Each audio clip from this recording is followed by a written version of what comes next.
وہ ایک بہت بڑی چراگاہ تھی، ہر طرف سبزہ زار میدان تھے، بھیڑ بکریاں بڑی رغبت سے گھاس چر رہی تھیں۔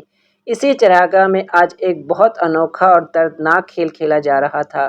10 طاقتور اور شاہ زور نوجوانوں کا ایک گروہ بھی یہاں موجود تھا۔ ان کے چہروں پر اور آنکھوں میں شیطانیت ناچ رہی تھی۔ انہوں نے ایک خوبصورت اور شرمیلے اور پتلے دبلے نوجوان کو اپنے نرخے میں لے رکھا تھا، جو سہمے ہوئے ہرن کی طرح خوف زدہ اور رحم طلب آنکھوں سے ان کی طرف دیکھ رہا تھا۔ اس نے باری باری ہر نوجوان کی طرف دیکھا، مگر آج کسی کے چہرے پر بھی ہمدردی اور محبت کے آثار نہیں۔ پھر یوں ہوا کہ دیکھتے ہی دیکھتے یہ 10 وحشی نوجوان نرخے میں لیے جانے والے معصوم اور خوبصورت نوجوان پر بھوکے بھیڑیے کی طرح پل پڑے۔ ایک نے آگے بڑھ کر اس کے پھول سے گال پر تماچا رسید کر دیا۔ اس سے ڈر کر جب وہ دوسری کے باہوں میں پناہ لینے کے لیے آگے بڑھا تو خلاف توقع اس نے بھی تھپڑوں اور گھونسوں سے اس کا سواگت کیا۔ الغرض یہ نوجوان جس کی طرف بھی پناہ لینے کی غرض سے دوڑتا، وہ اسے بری طرح سے مارتا اور پیٹتا، اور جب اسے کہیں بھی امان نہ ملی تو وہ آہوازاری کرتے ہوئے ان نوجوانوں سے فریاد کرنے لگا، بھائیو، آخر میں نے کون سا جرم کیا ہے کہ جس کی پاداش میں تم مجھے یہ سزا دے رہے ہو؟ مجھ سے ایسی کون سی خطا سرزد ہو گئی ہے کہ تم میری جان کے دشمن ہوئے جا رہے ہو؟ تم تو مجھے اپنے ہمراہ میدانوں اور ریگستانوں کی سیر کروانے کے لیے لائے تھے، مگر دیکھتے ہی دیکھتے تمہارے تیور کیوں بدل گئے ہیں؟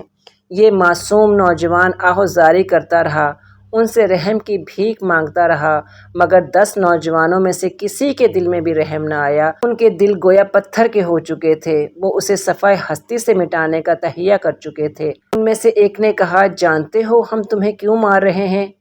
یہی تو میں جاننا چاہتا ہوں کہ میرا قصور کیا ہے، مظلوم نوجوان نے سہمے ہوئے لہجے میں کہا۔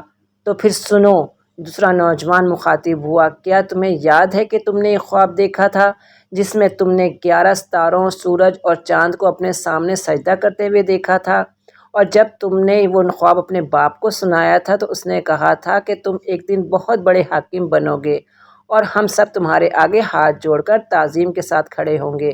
بس یہ وہی خواب ہے جس کی تمہیں سزا مل رہی ہے۔ بھائیو، اگر میں نے یہ خواب دیکھا ہے تو اس میں میرا کیا قصور ہے؟ مظلوم نوجوان نے رحم طلب نظروں سے ایک بار پھر اپنے گرد کھڑے نوجوانوں کی طرف دیکھا، مگر کسی کے چہرے پر انسانیت اور ہمدردی کا کوئی آثار نہ تھے۔ ایک نوجوان نے آگے بڑھ کر کہا، اب تیری موت کا وقت قریب ہے۔ دوسرا بولا، ہم تمہیں تیرے باپ سے الگ کر کے ایسی جگہ پر لے آئے ہیں جہاں پر کوئی بھی تیری پشت پناہی نہ کر سکے گا اور نہ ہی تجھے کوئی چھڑانے والا ہے۔ اتنا کہنے کے بعد انہوں نے معصوم اور چاند چہرے والے کم عمر نوجوان کو دوبارہ مارنا شروع کر دیا۔ آخر وہ اسے گھسیٹتے ہوئے اس نوجوان کے پاس لے گئے جو عمر میں ان سب سے بڑا تھا۔ اس نے ابھی تک مظلوم نوجوان پر ہاتھ نہیں اٹھایا تھا۔ مار کھانے والے نوجوان نے آگے بڑھ کر اس کا دامن تھام لیا اور زار و کتاری کرتے ہوئے اس سے بھیک مانگنے لگا۔ عمر میں سب سے بڑے نوجوان کو اس پر ترس آ گیا۔ اس نے اپنے ساتھیوں سے کہا، سنو، تم نے گھر سے چلتے ہوئے یہ عہد کیا تھا کہ اسے جان سے نہیں مارو گے، لہٰذا تم اپنے عہد پر قائم رہو اور اسے ہلاک نہ کرو۔ تو پھر ٹھیک ہے، ان میں سے ایک بولا، یہ درست ہے کہ ہم نے اسے اچھی طرح سے مار پیٹ کر اپنے دل کی بھڑاس نکال لی ہے۔ کیا یہ مناسب نہ ہوگا کہ جب ہم اسے کسی اندھے کنویں میں ڈال دیں؟ یہ مناسب رہے گا، سب نوجوانوں نے ایک ساتھ کہا۔ چنانچہ وہ سب اس کم عمر اور خوبصورت نوجوان کو تقریباً گھسیٹتے ہوئے ایک اندھے کنویں کے قریب لے آئے۔ پہلے انہوں نے نوجوان کی قمیض اتاری، پھر اسے رسی سے باندھنے لگے تاکہ اسے کنویں میں آسانی سے اتار سکیں۔ جب مظلوم نوجوان کی قمیض اتاری جا رہی تھی تو اس نے منت و سماجت کرتے ہوئے کہا، بھائیو، خدا کے لیے میری قمیض نہ اتارو، یہ مجھے واپس دے دو تاکہ میں اس سے اپنا جسم چھپا سکوں۔ اس پر گروہ کا ایک نوجوان قہقہ لگاتے ہوئے بولا، اب تو ان 11 ستاروں اور چاند سورج کو بلا جنہوں نے خواب میں سجدہ کرتے ہوئے دیکھا تھا، اب تو وہی آ کر تیرے جسم کو چھپائیں گے۔ مظلوم نوجوان التجائیں کرتا رہ گیا، مگر 10 نوجوانوں کے گروہ میں سے کسی نے بھی اس کی فریاد نہ سنی۔ آخر جب اسے یقین ہو گیا کہ کوئی بھی اس پر رحم نہیں کرے گا تو اس نے بلند آواز میں کہا، کوئی ہے جو میرے ضعیف باپ کو خبر پہنچا دے اور آ کر دیکھے کہ یہ مظلوم کس بے دردی سے ایک اندھے کنویں میں مجھے ڈال رہے ہیں۔ پوری وادی میں اس کی آواز کی بازگشت سنائی دی، مگر کوئی بھی اس کی مدد کو نہ آیا۔ بالآخر وہ لمحہ آ پہنچا جب نوجوانوں کے گروہ نے اسے رسی سے باندھ کر کنویں کے اندر اتارنا شروع کیا۔ اس وقت رسی عمر کے سب سے بڑے نوجوان کے ہاتھ میں تھی۔ وہ آہستہ آہستہ رسی کو نیچے کر رہا تھا، مگر پاس کھڑے نوجوان کو اس کا یہ انداز پسند نہ آیا۔ اس نے فوراً ایک خنجر نکالا اور بڑی چابک دستی سے رسی کو کاٹ ڈالا۔ دراصل وہ یہ چاہتا تھا کہ رسی کاٹنے کی وجہ سے وہ مظلوم نوجوان فوراً کنویں میں گر کر مر جائے، مگر وہ نہیں جانتے تھے کہ کنویں میں اتر جانے والا نوجوان کون ہے۔ اگر وہ اس حقیقت سے واقف ہوتے اور اس نے اپنے سامنے 11 ستاروں کو سجدہ کرتے ہوئے نوجوان کا جو خواب دیکھا تھا، اگر وہ اس کی تعبیر اور رضا الہی سمجھ کر قبول کر لیتے تو یقیناً یہ ان کے حق میں بہتر ہوتا، مگر وہ اس کا خواب سن کر حسد کی آگ میں جلنے لگے تھے اور اسی رقابت کے تحت انہوں نے اس نوجوان کو کنویں میں ڈال دیا تھا۔ مگر جب اپنی دانست میں وہ اس کا خاتمہ کر چکے تو عین اسی موقع پر اللہ تعالیٰ حضرت جبرائیل علیہ السلام کو بھیجا، جنہوں نے اس چاند چہرہ نوجوان کو پانی کے اوپر ایک پتھر پر بٹھا دیا۔ نبی ابن نبی اور عزیز مصر حضرت یوسف علیہ السلام تھے، جن کے 10 ستیلے بھائیوں نے محض اس خوف سے انہیں کنویں میں ڈال دیا تھا کہ کہیں واقعی ان کا خواب شرمندہ تعبیر نہ ہو جائے اور انہیں اپنے ستیلے بھائی کے سامنے سر نہ جھکانا پڑے، مگر شاید وہ اس حقیقت کو فراموش کر چکے تھے کہ عرش پر کیے گئے فیصلے اٹل ہوتے ہیں۔ حضرت یوسف علیہ السلام حضرت یعقوب علیہ السلام کی چہیتی بیوی راحیل کے بطن سے پیدا ہوئے۔ اگرچہ اس سے پہلے ان کی بیوی اور 2 کنیزوں سے ان کے 10 بیٹے تھے، مگر جب راحیل کی گود بھری تو یعقوب علیہ السلام کی خوشی کا کوئی ٹھکانہ ہی نہ تھا۔ انہوں نے اپنے بیٹے کا نام حضرت یوسف علیہ السلام رکھا۔ حضرت یوسف علیہ السلام کا حسن کا کوئی بھی ثانی نہیں تھا۔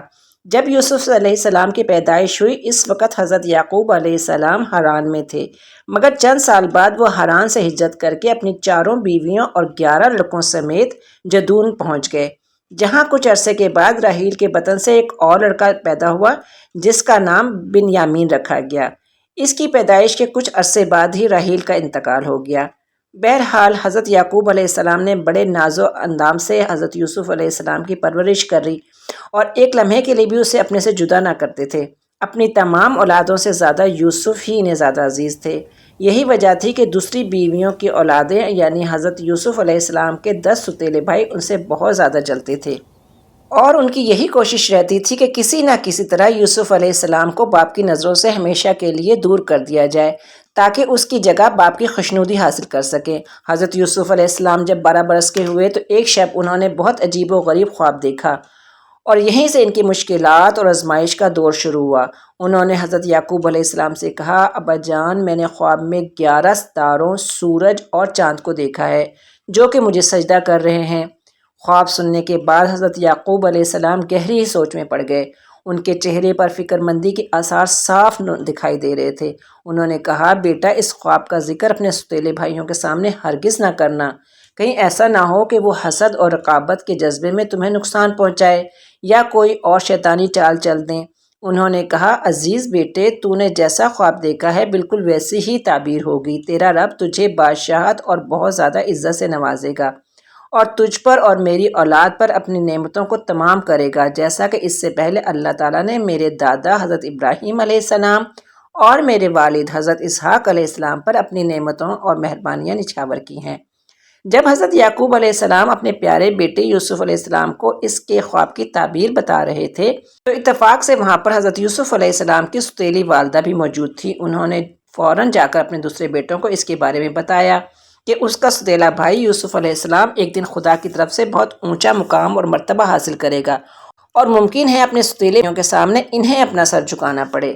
ماں کی زبانی جب سارا ماجرا سنا تو حضرت یوسف علیہ السلام کے 10 کے 10 بھائی غصے سے پیچ و تاب کھانے لگے۔ ان کے باپ کو حضرت یوسف علیہ السلام سے والہانہ عشق تھا، وہ انہیں ناگوار گزرتا تھا اور ہر وقت یہی منصوبہ بناتے رہتے تھے کہ کسی نہ کسی طرح باپ کے دل سے یوسف علیہ السلام کی محبت کو نکال کر باہر کر دیا جائے۔ اب جب انہیں یوسف علیہ السلام کے خواب کی تعبیر کا علم ہوا تو وہ آپے سے باہر ہو گئے۔ حسد نے ان کے دلوں میں گھر کر لیا اور ابھی نے حضرت یوسف علیہ السلام کو اپنے راستے سے ہٹانے کا مکمل ارادہ کر لیا۔ ایک روز 10 بھائی چراگاہ میں بیٹھے ادھر ادھر کی باتیں کر رہے تھے۔ ایک کہنے لگا، بھائیو، اب تو ہمارا جینا ہی بیکار ہے، ہمارے ستیلے بھائی نے تو ہم سے ہمارا باپ ہی چھین لیا۔ دوسرا بولا، یوسف اور اس کا بھائی بنیامین ہمارے باپ کو زیادہ پیارے لگتے ہیں، جبکہ ہم سب طاقت، قوت اور بہادری میں اس سے کہیں بڑھ کر ہیں۔ تیسرا کہنے لگا، ہمارے باپ کو ہمارا کچھ خیال نہیں، اس نے ہمیں اپنی شفقت سے محروم کر دیا، ہمیں تو اپنے زندہ رہنے پر ہی ندامت سی ہونے لگی ہے۔ مختصر یہ کہ تمام بھائی اس بات پر متفق تھے کہ باپ کی محبت حاصل کرنے کے لیے یوسف علیہ السلام کو راستے سے ہٹانا ناگزیر ہے۔ ایک بھائی کہنے لگا، بھائیو، یوسف کو ختم کرنے کے لیے ایک ترکیب میرے ذہن میں آئی ہے، اگر تم کہو تو میں بیان کروں۔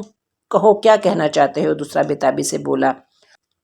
اول تو ہمیں یوسف کو قتل کر دینا چاہیے تاکہ سرے سے ہی قصہ تمام ہو جائے، لیکن اگر یہ کام مشکل ہے تو پھر ہمیں اسے کسی دور دراز کے علاقے میں چھوڑ آنا چاہیے تاکہ وہ ہمارے باپ سے ہمیشہ ہمیشہ کے لیے علیحدہ ہو جائے۔ جب ایسا ممکن ہوگا تو پھر ظاہر ہے ہم خود بخود اپنے باپ کے نزدیک آ جائیں گے۔ ان 10 بھائیوں میں سے یہودا نہ صرف عمر میں بلکہ عقل و فضل میں بھی ان سب سے بڑا تھا۔ اس نے بھائیوں کی اس تجویز کو قطعی طور پر مسترد کر دیا۔ اس نے کہا، ہم بھائیوں، قتل کرنا بہت بڑا گناہ ہے، اللہ تعالیٰ کی طرف سے اس کی کڑی سزا مقرر ہے۔ میرے خیال میں مناسب یہی ہوگا کہ یوسف کو کسی اندھے کنویں میں لے جا کر ڈال دیا جائے، اس طرح ممکن ہے کہ کوئی راہگیر اسے نکال کر اپنا غلام بنا لے اور یوسف کو یہاں سے اتنی دور لے جائے کہ ہمارے سر سے ہمیشہ ہمیشہ کے لیے یہ خطرہ ٹل جائے۔ یہودا کے اس دانشمندہ مشورے سے سب نے اتفاق کیا۔ پھر اس کے بعد وہ اپنے باپ حضرت یعقوب علیہ السلام کے پاس جا کر کہنے لگے، ابا جان، ہمیں محسوس کیا ہے کہ یوسف کے بارے میں آپ کو ہمارے پر اعتماد نہیں ہے، آپ کبھی بھی اسے ہمارے ساتھ گھومنے پھرنے اور کھیلنے کی اجازت نہیں دیتے۔ جب کبھی بھی ہم اپنے ساتھ باہر لے جانے پر اصرار کرتے ہیں تو آپ صاف انکار کر دیتے ہیں، حالانکہ وہ ہمارا سب سے چھوٹا بھائی ہے اور لاڈلا بھائی ہے۔ ہم اس کی خیر خواہ ہیں، اس کی خوشی کو اپنی خوشی اور اس کے غم کو اپنا غم تصور کرتے ہیں۔ حضرت یعقوب علیہ السلام نے کہا، میرے بیٹو، تم نے یہ کیوں کر محسوس کیا کہ مجھے یوسف کے بارے میں آپ لوگوں پر اعتماد نہیں ہے؟ اس پر یہودا بولا، ابا جان، اگر ایسی بات نہیں تو آپ اسے ہمارے ساتھ صحرا سیر کو بھیج دیں، وہاں وہ ہمارے ساتھ مل کر بھیڑ بکریاں چرائے گا، سیر و تفریح کرے گا، یوں ہمارے اس کے درمیان جو تھوڑی سی جھجک یا اجنبیت ہے وہ بھی ختم ہو جائے گی۔ دوسرا بھائی جو کہ پاس ہی کھڑا تھا کہنے لگا، ابا جان، ہم آپ کو یقین دلاتے ہیں کہ ہم اس کی حفاظت آپ سے بھی بڑھ کر کریں گے۔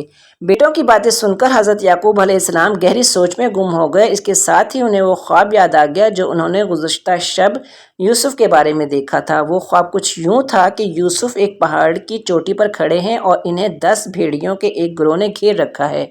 ان 10 بھیڑیوں میں سے 9 بھیڑیوں نے یوسف کو کھانا چاہا تو 10ویں بھیڑے نے یوسف کی حمایت کی، مگر اس دوران زمین شک ہو گئی اور یوسف علیہ السلام اس میں سما گئے اور پھر 3 روز بعد اس سے باہر نکلے۔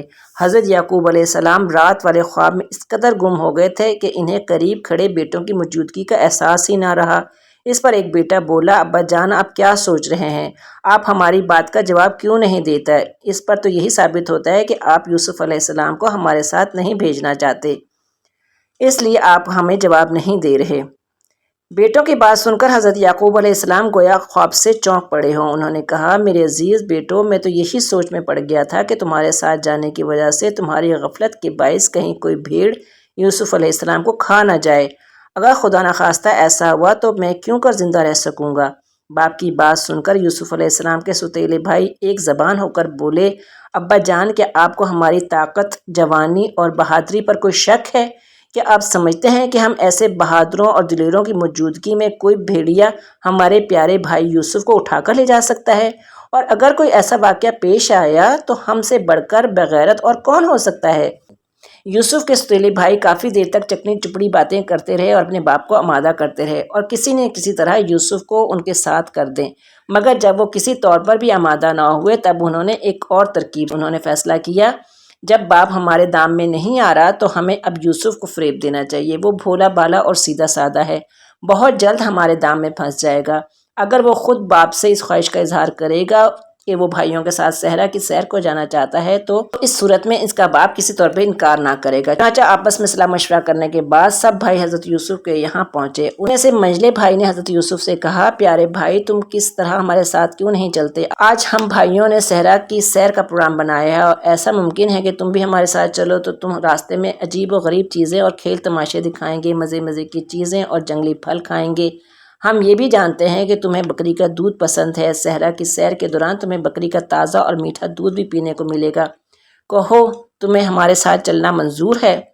حضرت یوسف علیہ السلام نے فرمایا میری بھی یہ دلی خواہش ہے کہ میں تم لوگوں کے ساتھ سیرا کی سیر کو جاؤں. میں پہلے کبھی لمبی سیر کے لیے لطف اندوز نہیں ہوا، لیکن یہ صورت اسی طور پہ ممکن ہے کہ ابا جان اس پر راضی ہوں، لیکن ابا جان کا حکم ہے کہ میں تم لوگوں کے ساتھ کہیں نہ جاؤں، اور تم تو جانتے ہو ابا جان کی حکم عدولی میرے نزدیک بہت بڑا گناہ ہے، لہٰذا اس لیے میں معذرت چاہتا ہوں. یہ تو ٹھیک ہے، ایک ستیلا بھائی کہنے لگا. باپ کا حکم ماننا یقیناً بہت اچھی بات ہے، مگر ہمارے پیارے بھائی آخر ہمارا بھی تم پر کوئی حق ہے. ہم بھی چاہتے ہیں کہ ہمارا چھوٹا اور پیارا بھائی ہمارے ساتھ سیر کو چلے. اس پر دوسرا بھائی لقمہ دیتے ہوئے بولا، یوسف اگر تم خود چاہ کر ابا جان سے سیر پر جانے کے لیے کہو گے تو وہ انکار نہ کر سکیں گے. آج کا قصہ یہیں تک، انشاءاللہ باقی کا قصہ اگلی قسط میں سناؤں گی. اگر آپ کو یہ قصہ پسند آ رہا ہے تو لائک کیجئے، شیئر کیجئے، اور ابھی تک اگر آپ نے میرا چینل سبسکرائب نہیں کیا تو سبسکرائب کر لیجئے. خوش رہیے، آباد رہیے. السلام علیکم ورحمۃ اللہ وبرکاتہ.